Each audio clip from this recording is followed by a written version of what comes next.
What up, guys, gals, and non-binary pals? My name is Frank Espino, also Frank Polaroid Fox. You may know me from a little podcast called The Couples Therapy. This is an extension of that called Intergalactic Donuts, part of our EmotionalRec label. With Intergalactic Donuts, Intergalactic Donutshop, I get to interview entrepreneurs, creatives, musicians, or people just of general interest. And we use coffee and donuts to break the ice. With that, let's get started.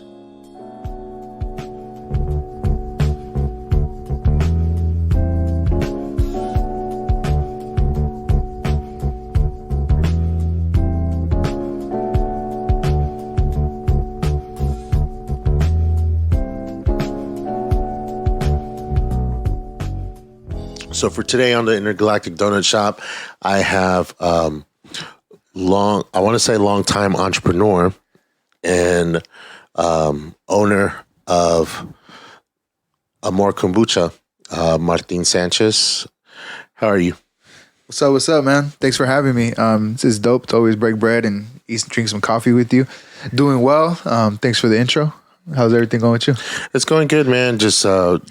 Just getting everything in order for this year, making sure we start off on the right foot.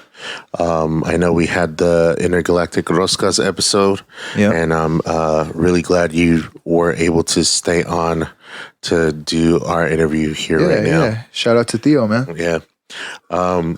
So a little backstory, and you guys may see this maybe behind like a paywall or something, but we did have the interview originally 2 years ago in May of 2020. Yeah.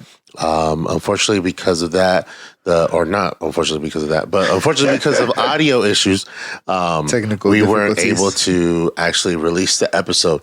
So this is us kind of doing a revamp of that episode, but it also gave us more time to kind of have a bigger foundation for what you're doing, and kind of more of a clear understanding of what your messaging is now. Yeah. Not only for like the listening audience, but actually for yourself. Yeah. But to start off with that, I'll ask, what's the origin story of like not just Amór Kombucha, but for you, MartinSanchez? Like when did the MartinSanchez that we're looking at now? How did that originate for you? That's a loaded question, but long story. Well, I guess this is a podcast, so we could talk about it, right? So. I'm used to like shortening things for delivery. No, definitely take your time. Well, you know how it goes. You, as a business or an entrepreneur brain, you learn how to do pitches, so it's like quick. Okay. But yeah, man, I think to go back, right? That's to answer that question. Like, obviously, we, even thinking about last time we did the interview in 2020, I've definitely evolved more as a person, way more. So going back to obviously, to tie it all the way back, first generation, my folks, like my mom was born here in California on one of the trips with our grandpa, right? Made a trip to California to work through the Bracero program. And my grandma actually gave birth to my mom here. So my mom was a citizen that actually moved back to Mexico and lived there throughout her youth. And then like my dad immigrated here in his early 20s. My parents met here in Stockton, California, and I was their firstborn child. So I'm a product of that. Hardworking parents, figuring things out, growing up on like the south and then the east side of Stockton most of my life, and going to high school out there, going to Delta College, and then going to Sac State, eventually graduating with my nutrition degree.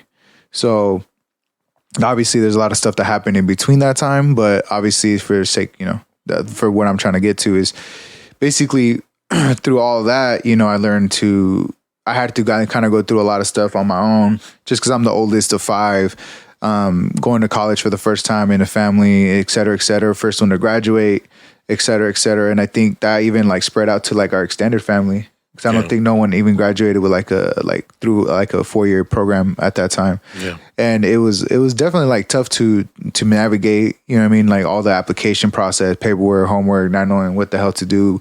Also paying that and stuff like that, working my way through it. So I definitely did a lot of stuff in that time of my life, like a lot of like survival mechanism stuff, like always on the go, not taking time to myself, always putting myself last, just getting things done. So I think by the time you fast forward and me graduating from college, I tried to get into the nutrition field. I had primarily only had like business or like marketing or some type of like customer service experience throughout that time of my life. I've been working since I was 16. So like it's mostly like food service / like, sales, et cetera, et cetera. Yeah. So like when I graduated, I was trying to get out of corporate spaces and go into more of like nutrition to utilize my degree. Because the whole point when I went to college was I was originally doing business, but I switched my major to nutrition because I was very passionate about it. Yeah. So during that time, I had like my own like nutrition, like awakening, I guess you'd call it, or like whatever you want. So at the time I was enrolling for classes at Sac State, I took the bold move and just switched my major. And honestly, that like one decision, which was like at the time it felt reckless because I had did all the preparation for business. Yeah. Even though I had some stuff, I had literally switched it like that. But at the same time, that's what allowed me to go on this road of like discovery of like, oh, this is dope. Oh, this is dope. So like I learned a lot more about like what health really looks like, you know what I'm saying? Like an internal level, like environmental, all that stuff. And so by the time I finished, I was like really passionate to jump into that world, but I couldn't get in. So like, I think I spent close to a year just trying to get in, couldn't get in. I was like unemployed for a good period of that time. It was like a rough low during that period, just because I felt like I couldn't break into like the industry I wanted to work into. And also was being stubborn, not open to opportunities. I wanted like certain things. Yeah. But I had to like release that control and stuff. I finally got an opportunity to work at a nonprofit, not in the world that nutrition per se, but during that same time, I was able to still explore aspects of like community work, which I'm very passionate about as well. And I still do, operate a lot in that type of world. But at the same time, during that time, I literally was the idea of like Amór Kombucha, or not even Amór Kombucha at the time. We started doing it, originally started with someone else. I had a co-founder at the time, and then we jumped in and we kind of had an idea of what we wanted to do. And I've always wanted to start a business. That was the whole point of me going to nutrition, was like, oh, on the back end, I'm going to start a business, but I want to also learn about this. Yeah. But I got to also like put it against the wall. And during that time, I was like, yo, like if I can't get a job, I got to create one. Yeah. So it was like one of those stories, right? So during that time, I like just knew what I wanted to do. I knew I wanted to start some. I always drank kombucha, and kombucha, for a lot of folks that don't know what it is, it's basically all it is water, tea, and sugar, or some type of sugar to start the fermentation. And the cool thing about it is at the end of the period of fermentation, you get a great like delicious tea that's lightly carbonated, and it has all like a nice like sweet tart like flavor depending on what you're getting to in terms of taste. But the cool thing about Amór Kombucha, what it is now, it's very like Latino inspired, Mexican American owned. So it's very like culture forward in that aspect. I like to say it's Amór Kombucha's tea with cultura, right? So like it's a play on words, like because it has the cultures, it's good for your gut health, and also comes with culture from my upbringing, right? Yeah. So during that time we jumped in. We did like a little entrepreneur program in Stockton at the Huddle. Yeah. Which is still standing right now. It's a dope working space. They do a lot of stuff. A lot of great people have gone through there. I went through that program. It was like 18 weeks. I originally went in with like a name called Oxalotl. Okay. Oxalotl kombucha, but if you don't know what an oxalotl is, it's like this little salamander looking creature. Yeah. I guess they only are at in like in a certain region of Mexico City. Yeah. But the cool thing about it is that creature regenerates itself. Oh, okay. So like if it loses an arm, it regenerates exactly the same. And the reason why we call it that was because, oh, that's cool. It pays homage to like Mexico. Yeah. But at the same time, because kombucha has like regenerative properties for your gut, your health. Oh, okay. So I was like, oh, that's a cool meaning. But as we got into it, I didn't like it. It was like, it just sounds too weird to say. And I couldn't see it on like labels and, so we ended up getting an office space after the whole program just to commit to the vision. Yeah. And during that time is where like I really was like banging my head against the wall and like finally came up with the name. And the whole thing behind Amór at that time was like, Amór, like it means love. Obviously, right? But at the same time, it was like, it's like, that's such a powerful force.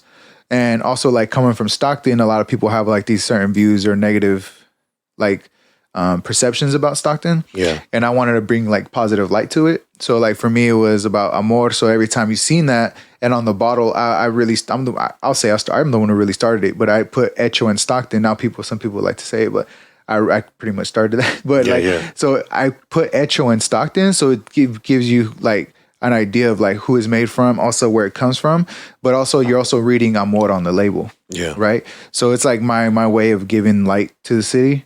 But at the same time, like that word to me is very deep rooted in like how I grew up when I would go visit relatives in Mexico or just here in Stockton or anything, right? Like you walk into a household and it feels very like warm. They offer you food, drink, like it feels like, like love. You know what I mean? You've always felt embraced. Like, so like that feeling, I wanted to capture it. You know what I'm saying? So like the flavors, everything is just to kind of remind me of like that with Jamaica, that tamarindo, things like that. Like flavors that I do. I just want all those things to come from a real place. So so that's kind of like a little bit of the origin story. But for sure, man, the whole mission, the whole thing behind why it's the other besides that is there's a huge battle like in terms of like health that Latino culture fights. I'll speak on Mexican culture because I'm part of it, right, with my family. But like I see it where like diabetes, we've had bad lifestyle habits. A lot of people just work, and obviously, we got to do what we got to do, but they do little to take care of themselves. So for me, if like someone drinks that bottle, I know they're putting something good inside of them to help them kind of persevere.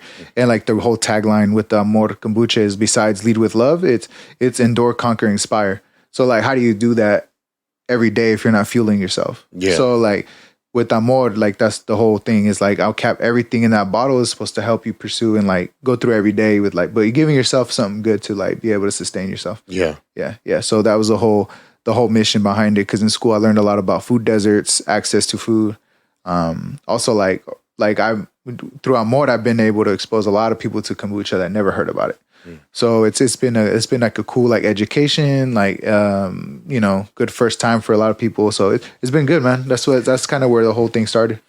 When you get like first time like consumers, is it mostly people of like Hispanic or Mexican culture? It's everyone, man. It's everyone. Yeah. It's kind of like the way a lot of people too, like, don't get me wrong. I make stuff for like us, right? Like I want to make sure that like in terms of like the brand, right? Yeah. I want people to see themselves in it. Like, cause we don't have a lot of representation in the space, right? Like when you talk about brands and stuff, I want you to see like brown faces, like the street vendor kind of people, like all our folks that I want them to feel embraced, right? So, but at the same time, like you don't go to a Mexican restaurant and just see Mexican people. Most of people ain't really Mexican, right? Yeah. But like for us, like we Stockton is super diverse. So we started in Stockton. We've done stuff outside of Stockton, but at the same time, we're very grassroots in our approach. So like we've done a lot of pop-ups. We've done a lot of like private events or like we'll do like, we'll have stuff at certain locations, but for the most part, man, it's been a blessing to be embraced by everybody. I think just because people stand behind the mission of the brand versus just like who it looks like. But at the end of the day, that's, like I think I encapsulate the diversity that Stockton showcases. And with your brand, you've been doing it for over 5 years now, correct? No. Or roughly? I would say 2017, 2018 was like a lot of like thinking through and like actively working on stuff. Yeah. I didn't really officially have my first tasting until 2019. Oh, okay. Yeah, but I was doing a lot of work behind the scenes and doing stuff that you seen stuff early on before anyone. It's probably like early like stuff before I even had labels. Or like even ideas of flavors. You know what I mean? So and you package pretty much everything on your own. Correct. Right now, as of now. Yeah. Has that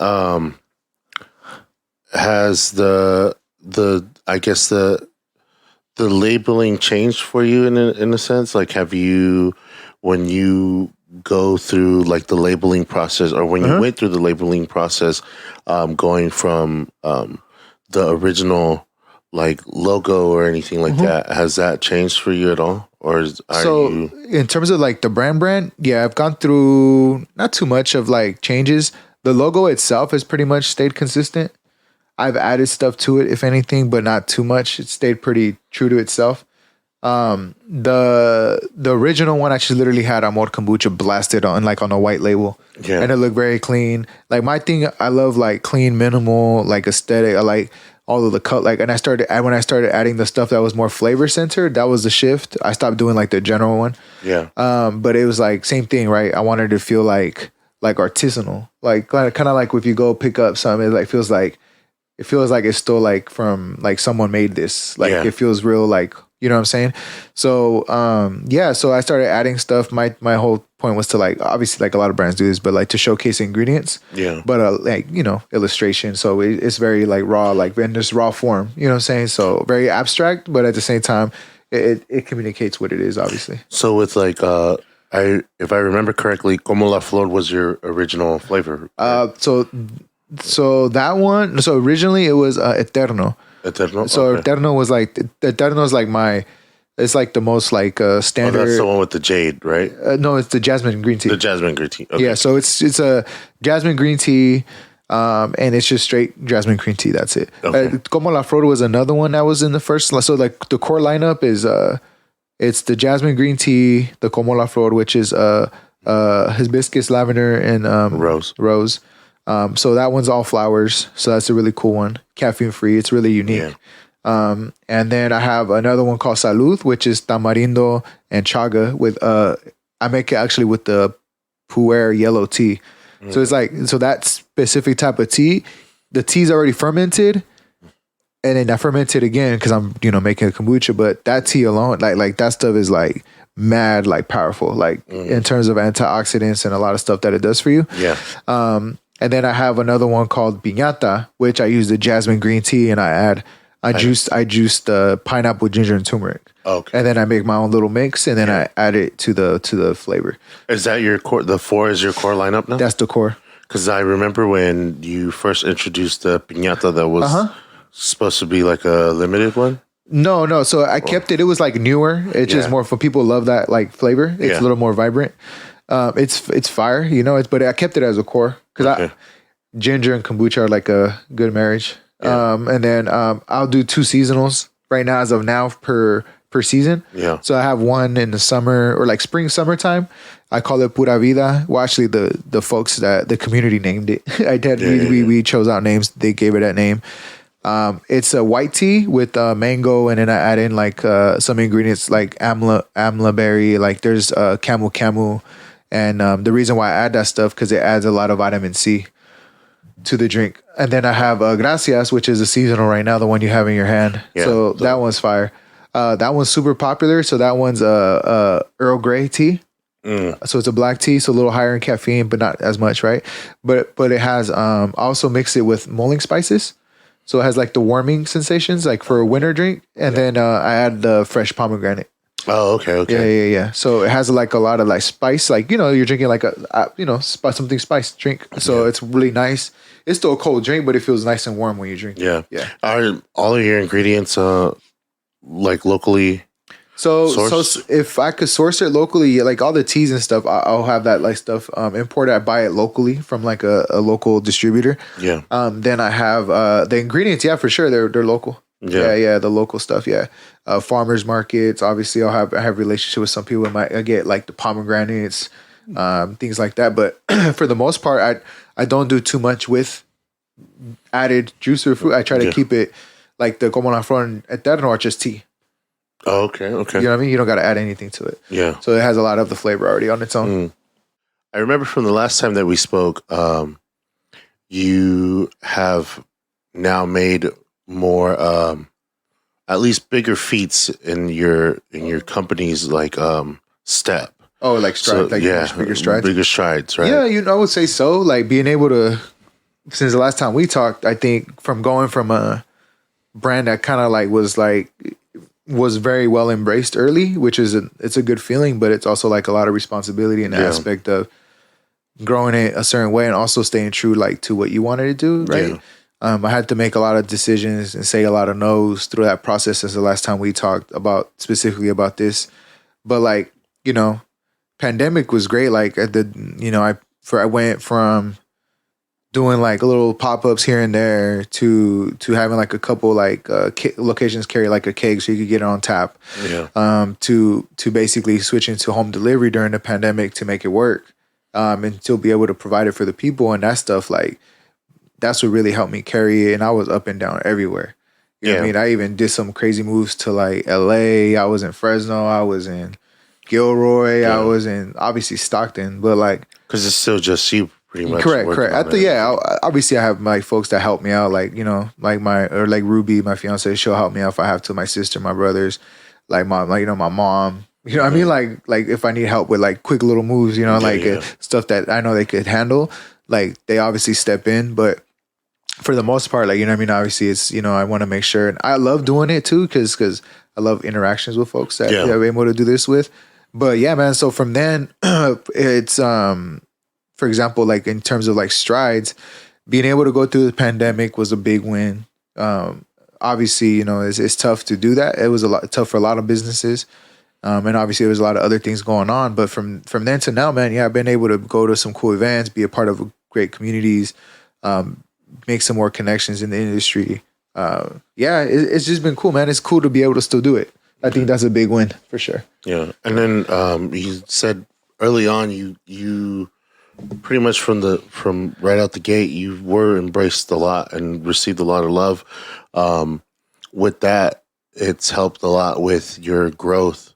Have you seen any like obstacles because of how quickly everyone received your product or everyone received Amór Kombucha and how you're, like you said, you're running to LA, you're going to Fresno, Gilroy. Yeah. Like, have you dealt with any obstacles because of that? Yeah, definitely, man. Like, I think the obstacle for me is like not being able to be everywhere that I would want it to be at. Yeah. Or that would be a good setup for it. But I've been giving myself grace, just time to learn the industry and the business, just because it is a big feat, like in terms of like all the different dimensions and like multifaceted the business is. And there's a lot of like check marks you got to hit. Things are always changing. So I've been like taking time to learn that well, obviously bringing on help soon. That's the game plan. So, man, that's definitely an obstacle. Cause like, you know, like when people are like, oh, dope, where could I get this? Or like, they'll reach out. Like, I think some of the craziest things, someone was trying to get it in New York or like Miami. And, you know, and it's like, and I have people like that have like great big communities that they support small brands. And it's like, send us samples in New York, we'll market it. And it's like, damn, like I'm not there yet. Cause it's like, I could send it to you, but I have nowhere for people to buy it right now. So like, it's just saying, it's like suck. It doesn't suck because at the end of the day, man, like it all works out. I've noticed like your wins, you're gonna get them. They're already like, you know, and there. We just got to get to that point where you're ready to accept them. But just doing things like the way, also, you know, obviously right now I haven't took any outside investment, so I've been doing it independently and like bootstrap. And it's not because of like I'm prideful and I want to keep it to myself and like 100% ownership. Yeah. No, like I want the pie to get bigger and I want people to have a piece of the pie. I just got to make sure. Things are like the vision is clear, like the story is like where it needs to be, and to like really kind of set a lot of those benchmarks so I could like start doing that some of the stuff. But yeah, for sure an obstacle, you know what I mean? Like you can't be everywhere at once right away, but it's a process. Yeah. With that too, I remember you had mentioned like distribution, and have you looked into that as of late, or is definitely. Or is it something where you kind of like want to have your hands on that as well?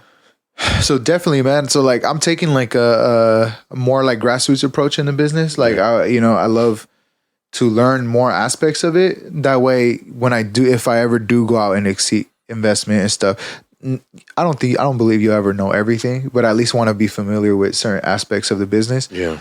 When it comes down to distribution specifically, it's like a whole different ballgame, right? If you go big distribution stuff. Yeah. I would definitely love to start doing stuff like get myself a little situation where I could, load it up, take it myself, or I'll hire someone or whatever. But yeah, man, that's always the game plan, right? But I think it's a lot of folks don't understand it takes a lot of money to do that stuff. Yeah. And you also got to have a lot of money to know that you might not get paid off some shipments. Yeah. Because, the people, like if you go into groceries or retail, like I'm talking about say like you go to like Target, Whole Foods or Rayleigh or I don't know, whatever, like big market you could think of. There's a lot of stuff at play where like they're going to hold your stuff. They don't sell it. They have the right to ship it back. You're not going to get an invoice and you give them a lot. So like imagine just not having not getting paid for hella product that you worked on or, and also like I make the stuff myself. So that's another challenge where it's like, how do I make a whole lot more to support me putting a bunch of stuff on a truck and then once again requires space. So it's definitely like a thing where it's very like capital intensive, but at the same time, it's not something that I'm shying away from. But it's more of like bringing on the right people to partner with and doing stuff the right way. Yeah. I'm here for the long burn on this one for sure. No, that's definitely been seen. Even think about like, it's been a little while. I think about that sometimes, and there's been those moments, especially like last year after 2020, I burned out like crazy. That was the worst burnout I ever had. Like for months, I could not get back into nothing, bro. Like obviously, like right now, I manage my social media. I create most of the stuff. I have people I collaborated with. That like last year, that was one of the dopest things I did. Was it this year? Yeah, it was this year. In 2022, I did this campaign, which I still want to keep it going. I just haven't been able to reach out and do more active, collaborative work on it. But it was called Inspired by Amór, where I got creatives to do something with Amór on the way it inspired them or how it moved them to do stuff. It could have been through photography, art, video. There's a lot of I've been able to work and meet dope creatives in that space, and they've done some really cool content for social media. But like I remember, like last year. After 2020, after the pandemic, and I was so busy, like I still worked a full-time job remotely, obviously to survive, and then I had to do everything else on top, bottling like throughout the night, waking up, planning like routes, like delivering, and it was nuts. You know what I mean? It was back to back. I literally had enough kombucha to make, bottle, package, deliver. Then I by the next time the next batch was ready, it was gone. It was it was just rotation. Yeah. So I couldn't slack. So, and then luckily, I was healthy enough to do it throughout the pandemic, right? So then at the end of that, I burned out like crazy. By the time I was able to recover, I had to really do a lot of inner work and recovery. Because that's another thing about going into business or doing entrepreneur stuff. You have to be okay with looking at yourself in the mirror all the time. Yeah. It exposes you to yourself a lot. Your fallouts or your insecurities, your weaknesses, or you're ashamed of. There's so much things you go through, and so it's also a lot of internal work at the same time as you're building a business. And by the time I was able to kind of get a glimpse of I'm inspired to do this again, but in the meantime I'm still doing everything I have to, because you want to keep the only thrive. It requires you to do stuff because there's no one else to do it for you, right? But at the same time, it's it's a grind, bro. I think this year was more me getting back in that headspace of, all right, reminding myself why I'm doing it, because I don't want it to I don't want to stop. Yeah. You know what I'm saying? It's not something I'm ready to let go or release. And I think that's where I needed to do was be okay with wherever it's going. But with the journey, if it were to end, bro, I've been able to do a lot with it. Meet a lot of great people. Been able to do some dope stuff. Dude, it's crazy that I won an Emmy with the team, bro. Yeah. I'm on a video that's an Emmy award-winning video through the story with Amór. So that's cool. So little things like that, it's sick as hell, man. So and that's something that just was whipped up here in Stockton. So yeah. With that too, speaking of burnout, comparing from the person that you were last time we spoke to the person you are now. Yeah. Has there been any significant changes that you've seen in yourself because of the work you've been doing now? Oh, for sure, bro. For sure. Yeah. I've definitely grown a lot. We spoke about it with Theo, but like on the recap one, but like, man, boundaries is a big one. Yeah. Boundaries, man. And so, and then it sucks to say no sometimes to things that you want to do or you want to be a part of, or people that you normally would say yes to no matter what. Yeah. But sometimes it's like, bro, like if I do this, like I know I'm going to crash. Yeah. You know what I'm saying? Like it's just so, but at the end of the day, man, like people that love you, support you, like they want the best for you, like they're going to understand. You know what I mean? That's the thing about boundaries, that it does expose folks that we're not really for your best interest, or things that are not for your best interest. So, yeah, man, I definitely did a lot of inner work. Like I got back into like reading things that I let go from, not, you know, paying attention to, like myself. Right. Yeah. But yeah, I think going fast forward too, man, like my priorities are way different. My mentality is different. I take things as they are every day, like try to do my best to exhaust that. And that doesn't mean like burning out. You know what I mean? It means like make sure I take care of myself in that process too. So make sure, like, you know, it's just I'm doing what I can, learning what I can, staying open, doing a lot of reflection versus just like going and missing some of that wisdom that you get throughout your day. With that also, is there anything that you see in yourself now that you want to work on for this year? That's a good question. Yeah, definitely, man. Big one is just accepting good things, if that makes sense. I had to like fight through. I didn't realize like this past year I didn't realize how much like how scarcity mindset was still there.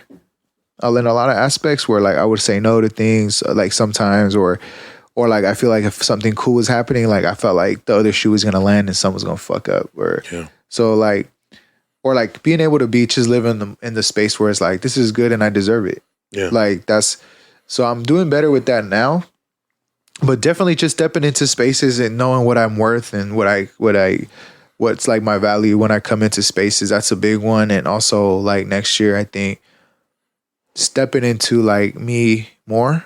And I mean that in the sense of like I hold back. Yeah. Because sometimes I feel like I'm too much. But like that too much is what helps me. Yeah, because I do a lot, you know what I mean? But at the same time, I still hold back in terms of like how I see things, or like how I would do certain things or whatever. So like sometimes I'm like, oh, that might be the right way. But it's like I feel like I could still exhaust the way I would do things. So just stepping into more of myself and let that be expressed. You know what I mean? However that looks like. Did you deal with like a sort of imposter syndrome? Yeah, I would say so. These last couple of like months or year? Yeah, for sure. You know, I think it's in different capacities for sure. Like, I feel like I feel it a lot in my industry because there's not a lot of folks that look like me or a certain age range or that are doing what I'm doing. Yeah. So when I'm in like meetings, or if I go to like these little like, you know, like industry things, like I'm the only one that usually shows up. Well, not always, but like in terms of certain spaces, like I feel like I'm hella out the loop. Like I have no background in beverage or commercial packaged goods is the name. Yeah. They call it CPG. I have no background. Yeah. No background at all. So like I'm very like fresh to all this a lot of the time. I'm still am. I always learn. I'm still learning, bro. There's a lot of stuff I always have to go back and like figure out because I just did it off like the best knowledge I had at the time. But at the same time, that imposter syndrome, it felt like that. But at the same time, like I noticed like my newness and like me lacking any type of experience in this also gave me like a dope new perspective for it to work, if that makes sense. Yeah, I look at things from a different lens. Mm-hmm. So, but yeah, imposter syndrome for sure, especially when it comes down to more like how to explain, like as like being in a setting, in a headspace of like going to get money from investment and stuff. Like, it's like, okay, do I want to be that person? Like, you know what I'm saying? So it's just like, you know, it's just a lot of things to accept that comes with it. But, you know, it's a good thing, you know, like I think for that, it just exposed a lot of stuff that I was still I didn't know I had to work on, where like I am worthy of like all these blessings, or I am worthy of like, to belong here, or like, or like the imposter syndrome where it's like, oh shit, like cool, I got this opportunity, like hella people didn't, but like I'm here, you know? So it's like just accepting all of it, bro. Yeah, it's just and also living in the present to enjoy it. Yeah. For sure. Yeah. Because you are so fresh to it, or we're so fresh to it still, bro. This is early. When you go into those rooms, do you meet people that are like eager to like kind of like share that knowledge with you, or do you feel like there's like a gatekeeping kind of way to it as well? I think it's really how you look at it.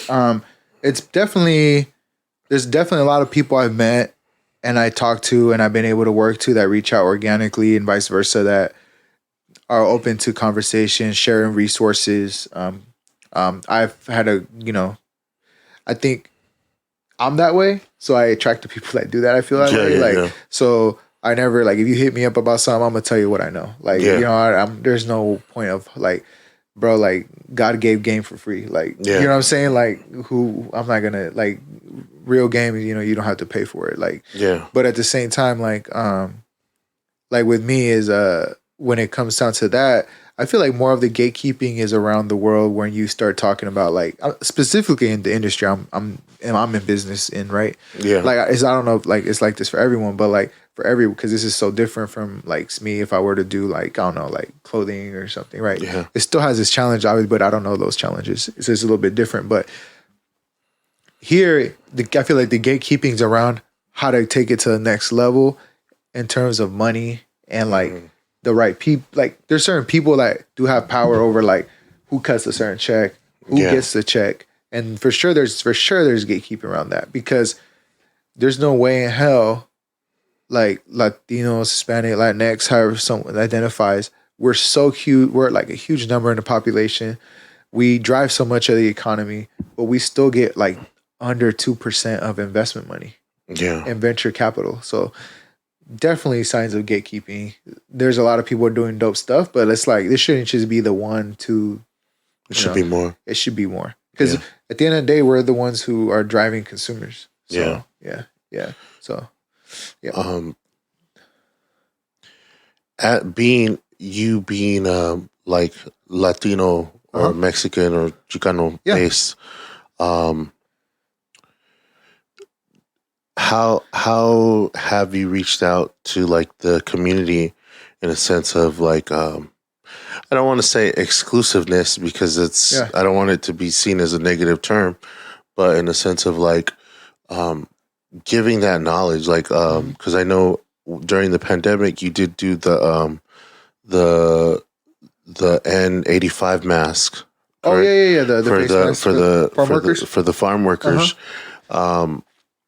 And with doing that as well, you were out there on the field pretty much, supporting them, but also kind of like, not just with kombucha, but kind of like giving knowledge on like health and stuff like that. What are some of the things that you've done as of late with that as well, like to give people more knowledge in a sense of like self health and like wellness and stuff? Honestly, man, like, anytime I have interaction, and it's not always like, I don't always post it or talk about it, like, but at the same time, like, it's weird. I battle that all the time, because like me, I'm very low key and humble. I don't really talk about a lot of stuff I do, like, in terms of that realm. But as a brand, you kind of have to do that. No, you have to, but I feel like there's a good way, like, organic way to do it, right? Yeah. I like when folks come to me or tell me stories, because it's like, I'd rather hear it from you than you know, but whatever. But man. So like, during the pandemic, I was able to do the face masks, and once again, I was like fundraised through the community pretty much. Like, I put up some money, obviously, but it was a group effort with the people that are like a part of the Amór community, and like we all were able to provide about 1,000 face masks for farm workers here locally. And when I went out there, we distributed them, and I also took kombucha out there. Like, they were like, we able to like rehydrate. And I was able to like give them the mask, obviously, but at the same time, I was able to talk to them of like, how at the end of the day, it's just a mask. You know what I mean? Like, yes, you need it, and that was important. It was more of like a vessel for like information of like, you need to take care of yourselves. Yeah. And not just like, kombucha will help. Like, yes, it gives you right now, but it's like a one time right now. Obviously, I'm here if you need it. You know what I mean? But at the same time, like, it's more of like, how do you take care of yourself? Go home, and instead of drinking like that 6-pack every day, like, how about drink some tea? Or like, like, chill, like, you know, eat a little more fruit or something. Like, obviously there's access issue with talking about healthy food. Even like the people that pick our food don't have access to it, which is crazy. Yeah. But like, that's a whole system thing. But yeah, man, like I do the stuff like that, being able, you know, to give back once again through the Amór community, like to like the farm worker, like the association, like the United Farm Workers. Like, we've been able to donate money a few times in terms of their efforts, getting stuff through, like, you know, so it's just a lot of that stuff, man, especially when I'm doing pop-ups or in-person events. Like, it's always just education. So it's countless, but I think even for now, man, I don't do it as much online, but I'm going to start doing that again this year, where I do segments that relate, or like how they have those conversations of like why taking care of yourself is so important, especially like not just for like Latino like communities or brown communities, or like even black communities and stuff like that. We all have a lot of health issues that we do, but it really boils down to sometimes like we don't grow up with access to some of this stuff. So like once someone gets exposed and are aware of information, like, oh shit, I could go to a farmer's market and with $20 I could hold down myself maybe for like a week or like less, depending on how you eat, right? Yeah. But it's like, now it's fresh food, not like junk food. Yeah. You know what I'm saying? Like, not processed. Like most of the time when I tell people like, bro, how much you spend at Chick-fil-A or like McDonald's, or like $20. Bro, you know, you could go to like a cool little restaurant with $20 and eat by yourself. Like, and it's a better setting, better environment, healthier food, and it's the same amount of money. So it's like, it's awareness and it's just education. But yeah, man, I try to do it as much as I can. Obviously, I'm a nutrition major, you know, so like that's how I exercise that muscle. So and I do it all the time with work, with community stuff too. Like I try to make myself available to folks if they need info. Do you with like you were saying, like, you know, you can go to the farmer's market with $20 and you'll get like fresh food, get a good amount of stuff to hold yourself over for the week. Have you has that changed for you in a sense of like, at least because you and me grew up together, so us like going to like Denny's and stuff, hella late at night, like lifestyle stuff. Yeah, has that changed significantly for you ever since you got the nutrition thing? Oh yeah, like I still like my little things every once in a while. Like for sure, when I'm like, damn, I'm craving like a In-N-Out right now. Or something like what's your before that? What's your guilty pleasure? Oh man, there's a few. Yeah, man, like wings.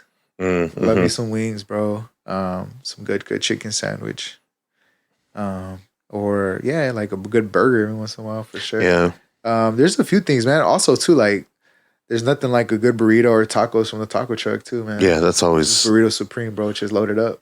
I know. So yeah, man, there's a few things, man, but I don't cut that stuff out completely in my life because obviously I know they're not the best, but at the same time, like, bro, it's all about balance, bro. Yeah. Like, you know, like I think most of the time, like going back to your question, has it changed? Yes. Like I try to do cutoff times to eat. I really don't eat late no more.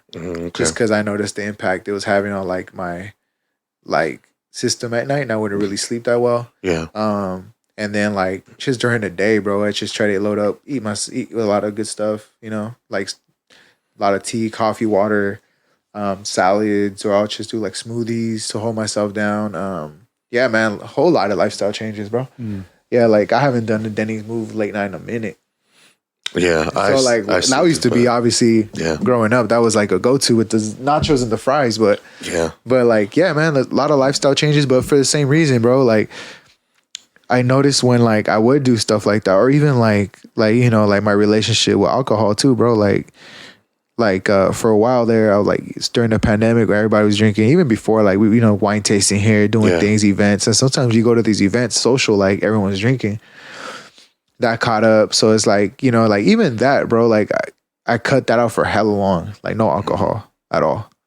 And like I noticed like how much clearer I thought, like my creativity was better, my energy was better, my mental health was better. So like, even making those type of decisions, the reason why I do it now is because I do a lot. And if I don't do those things, I'm not going to do those things, if that makes sense. Like if I slack off or if I stay up one night, like the next day is going to be rough. Yeah. So like I try to avoid that as much as possible. So it's more of like I'm like giving myself what I actually need to perform versus like like good fuel versus like something that's gonna slow me down. Yeah. Yeah. And don't get me, bro, like I tell you all the time, bro, I love, like, you know, even sometimes, bro, you just want a pizza. No, yeah, I'll definitely. go off on it, but it's not every day. Yeah. You know what I'm saying? So yeah. Yeah. Yeah, I know me personally, like, I've been trying to make that change. It's tough, man. I stopped drinking soda. That's a big one. Beer for sure. Like, I never really drank like that to begin with. Yeah. Like, one of my friends bought me some campfire stouts, and when we went to Tahoe back in October, and she bought me a 6-pack. Yeah. And I drank one over there, and then when we came back, Dom was like, just bring them home so we're not throwing them away. I'm like, all right, fine. There's still 5 of them in the fridge, man. Like, and it's one of those times where like, that I'll go, man, like, I'm eating this or I'm eating that, and I can crack one open and I'll go with it. But sometimes, it was just kind of like, then I don't want to feel like, and it's funny because I'll drink like one or something and I'll feel like shit the next morning, and I won't be like, oh my God, I'm drunk, but I will feel groggy. I will feel groggy. I will feel like, oh man. And honestly, man, that's funny you said, because like sometimes, bro, like especially in the summer, man, you just want like a cold Modelo, bro, or like a Pacifico, and like those just hit a certain way, especially if you're eating like a taco or something, bro. Like it just smacks. Or like ceviche, like if you're eating mariscos and shit. But like, yeah, man, like when it comes down to alcohol, like it's in some like I have like a certain like there's like a range of like what's less toxic. All alcohol is not good for, like alcohol period is not really good for you, right? But it does hella damage to your brain no matter what. Yeah. But at the same time, like beer is on the low, like way at the low in terms of like how much toxins is in beer. Yeah. Because of the way it's made and produced and manufactured.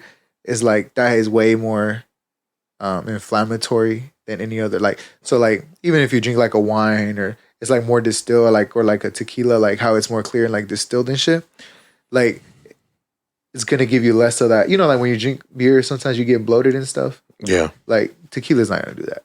You know, like mezcal's not gonna do that. Yeah. So like sometimes if I do want something, like okay, you'll take the edge off, or like every once in a while, like wanna, or like randomly, like all right, like another like guilty thing I like to do. I do it, man. I do it every like months of party. I've only done it once in the last year, probably, but like smoke a cigar. Like, I remember that too. I remember you used to like, and for me, it's like I stopped smoking cigarettes too. There's like 1 or 2 people that if they offer me a cigarette, I'm still gonna take it. But like, if I don't include them, I haven't smoked in like 5 years. That's a blessing, man. That's a tough habit to break, bro. Yeah, and I remember one of the main reasons I really, really stopped smoking is that I got out of the shower and I wasn't out of breath or anything, not that, but I like I still had longer hair and I like went like this and I kind of like did this thing, something like this, just kind of like sway to like get my hair, like get more water out of my hair. And I wheezed while I did that.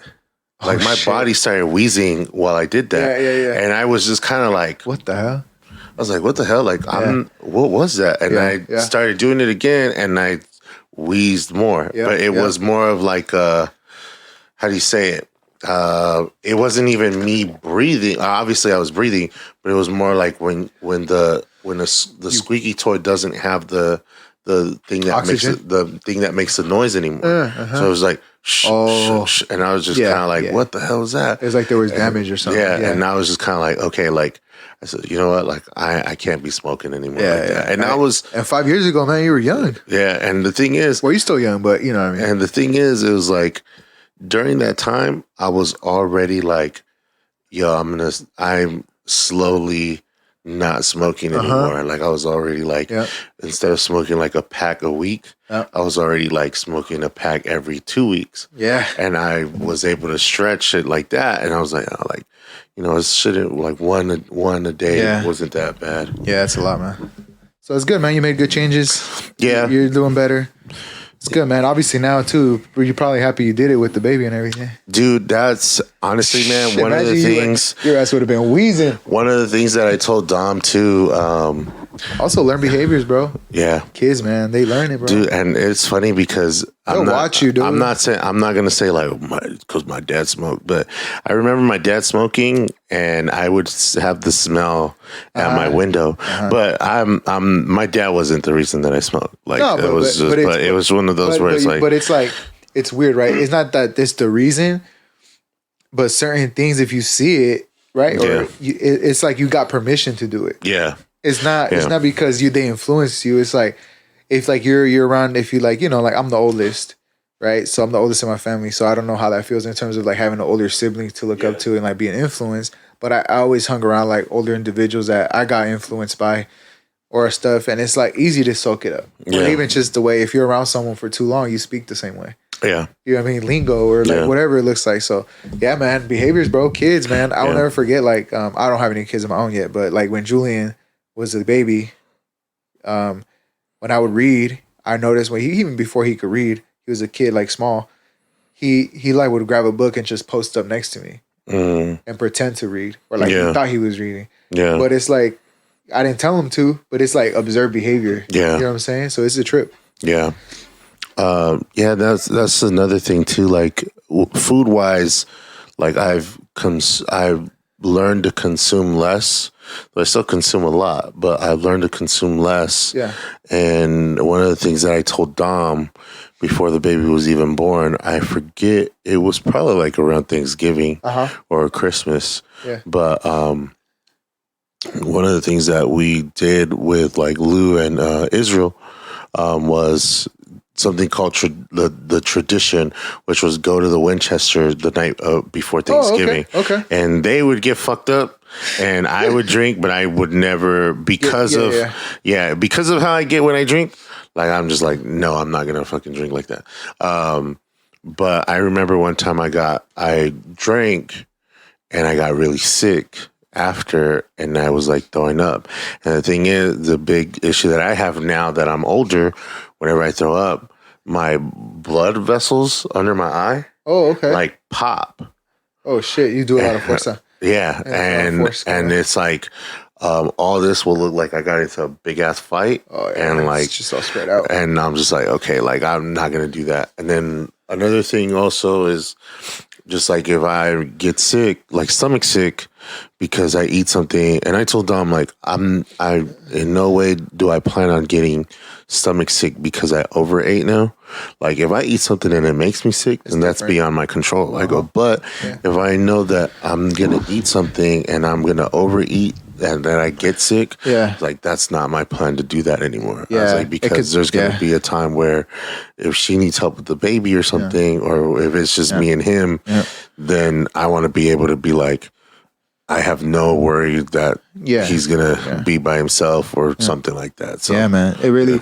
Yeah, I feel you, man. When I was stressed, like when I be stressed, I used to have like the go-to thing to like overeat or like go to comfort food, or like fucking stress the fuck out like at night, like working or something. I'm like, fuck, I'm gonna go do like a quick run for some food, or like chips or just stuff my face while I'm working or something. It's like a numbing like thing, right? But like, yeah, man, it's like one of those things is like discipline and also like sitting down to like, why the hell am I doing this? Yeah. You know what I mean? Because like I read a couple books that kind of exposed some of that stuff.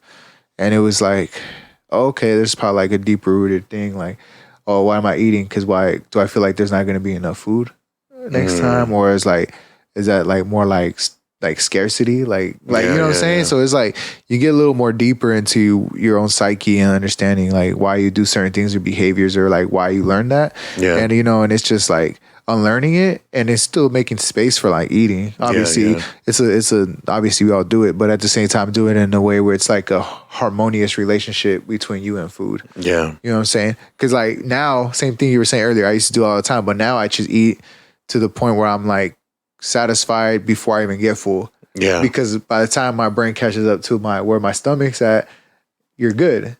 Yeah, and I'm still able to move around. Because before if you're eating at a table and then you're full, later on you're like fucking stuffed. Yeah, it's like that's when you start like laying down. You're like, I'm done. Like, you know. So you learn yourself, though, man. It's part of the process. Yeah, and it's one of those things. I remember someone telling me once, like, when you order a meal, like, cut it in half. And then you'll eat one half and then wait like 10, 15 minutes. Or to-go box, man. A lot of people do that. They split it to 2 meals. Yeah. And he's like, because, you know, you're like you're saying, your brain catches up after your body. And also too, man, like reaction. Sometimes us as humans too, bro, everyone's busy doing things, taking care of, you know, kids, work, whatever, right? Whatever you got going on. We don't eat mindfully either. Yeah. That's a lot of the things too. Because if you really just sit down and like eat, no phone, enjoy it, like pay attention to the texture, the smell, like what's going around you, like what's like, well, okay, like how does it feel going? Like how does that make you feel? If you eat like that, you'll be surprised, bro. It's a game changer. You know what I'm saying? It's like meditative eating. Like, you know what I'm saying? It's like you're present. Like my fiance Ruby, she'll always talk about this stuff because she's big on mindfulness. Yeah. And she's like, show when you're eating, you're like, she's like, this is what she told me one time. She's like thinking about where did it grow? Like who harvested it? Yeah. You know what I'm saying? Like what was the process for it to get to the table? Yeah. And like you have more of appreciation for the food. So it's like, you know, everyone obviously has their own way of doing it, but I think just being present with the food is like, it's a game changer. I never really thought about it. Yeah. Cause imagine, bro, when we like, think about when you eat popcorn when you're watching a movie, you don't think about the popcorn. No. It's just stuff in your face. That's why I kill the whole thing when I'm in a movie theater. Yeah. No, you know, same here. I'll kill it before they even... Same thing with chips. But the thing about those foods that make it seem like you keep eating, you could keep going is because your body don't find any nutritious value to it. Mm-hmm. So like when you eat like I don't know, like say like a salad loaded with like real like dense greens or like different type of food, like your body don't need too much because they're already been like, oh cool, we got what we need out of it. Yeah. It's like done. But when you eat stuff that don't have that, you're like, oh, I want more of it because I don't have any, I need more. Mm-hmm. You know what I'm saying? So it's interesting, but yeah, the mindfulness piece is huge, bro. Yes, and I never thought about it like that. Yeah. Because me, like I said, I'm one that I'll spend more time cooking than I do eating. Yeah, yeah. And then when I do eat, I'll throw on a show because it's me catching up with what I'm watching. Yep. And then it becomes mindless. Yeah. Yeah, you're just... Yeah. Yep. And that's one of like the things where, and it's funny that you say that where you're like, you get to actually like enjoy the food. Yeah. Cause like, you slow down like too. The other night, actually I made like salmon and, I like seasoned it. I used, like Dijon mustard to like base it. That's good. Put, like pepper, whatever I needed to do. And then, I used the air fryer to cook it. And it came out really, really good. And it was one of those things where I sat down and I took like the first 2 bites and it was like very like, it broke really easily. It was very like flavorful. And then I went, let me catch up to my show. And then I completely like just kept finishing it. But I didn't like savor it like I did the first 2 bites when the TV was actually off. So that makes. And that's what I'm saying, man. It's all about awareness, and like once you do, like you realize like, oh shit, because a lot of the stuff is just subconscious muscle memory. You know what I'm saying? Like everyone has it. So like what do you do unconsciously? Like it's cool to be aware of it, just because like not every, like when you get in your car you don't stop and think like, oh, I'm turning left, you just turn left, you know, like there's certain processes, or riding a bike, you don't think about all the steps no more. Those are good things to know like that. You know what I'm saying? But like sometimes other mechanisms that might not be for our best overall, like our best interests, our best being, you know, it's good to be aware of for sure. Before we close, what are some of the plans that you have for 2023? 2023, definitely jump out the window more. And what I mean by that is like executing a lot of the ideas I have that I've been like thinking about too much. I'm getting out of my head, and definitely just putting them out into the world. So that could be implementing a lot of like strategies that I have been sitting on a piece of paper, you know, or in my head in terms of like expanding the business in the way that I see it growing. So yeah, man, just stay tuned for a lot of that stuff. and definitely being making myself more accessible to folks in different outlets and different areas. So for sure. Yeah, I know it's tough, man, because I've been wanting to do that. It's not that I don't want to. It's more of like I just haven't been able to. Yeah. So hopefully this year brings on some of that stuff, and obviously growing and expanding in terms of like who supports and like does the vision. I want to definitely do like more merch, more collaborative stuff. Anyone down to work like on creative stuff, I'm always open. So like so things like that. Man, we'll see, bro. I still got a lot of stuff. I'm actually still actively like really plotting and sitting with myself on like what are like concrete things I want to wrap up or do in 2023. But for sure, I've been that's basically some of the focus is being able to like at least somewhat get it on autopilot in terms of like the systems and operations piece. But so I'm gonna take some time to kind of figure that out, because doing things off the muscle and like figuring it out day by day is cool for a little bit, but it's not sustainable. So I want to get it to a point where I can hand it off and do certain things and delegate tasks and stuff. So yeah, man, give myself more room to think big picture stuff. Yeah. That's good. And then just where can people reach you? It's either social media, email, whatever you feel like you want to share. There's a few ways. If you want to reach me personally, you could, just my personal social media is Mexcellence, is at MEX_ and then the rest of excellence. I don't know why I'm not spelling it out right now, but or you could just follow obviously the main brand page is Amór Kombucha, so it's AMOR KOMBUCHA on all social media platforms. Mostly active on Instagram. Obviously, if you have any questions in DM or whatever is best, or you could go to amorkombucha.com. My website's there too. You could find the number, which you could actually just text or call, whatever, if you have any feedback or questions. The number is 209-227-4985, or you could just email info@amorkombucha.com or martin@amorkombucha.com if you have any other stuff on email. But yeah, man, I'm open. Just DM, feel free to communicate, contact. Definitely next year is going to be a year of growth, and that growth is going to require me to slow down on some aspects of the business. We're not going away, but it's going to require me to step back on some of the production side, just to find a space and operation and a way I could grow it in the way that it needs to grow. So definitely growth, but growth comes with growing pain. So so we're figuring that out right now actively. So just stay on the lookout, and then definitely look out for some cool campaigns next year. Nice. I'm looking forward to it. Or this year, I should say. I'm looking forward to all that. And then also anything else you want to sign off with? Stay down. Like my boy Theo say, stay brown. But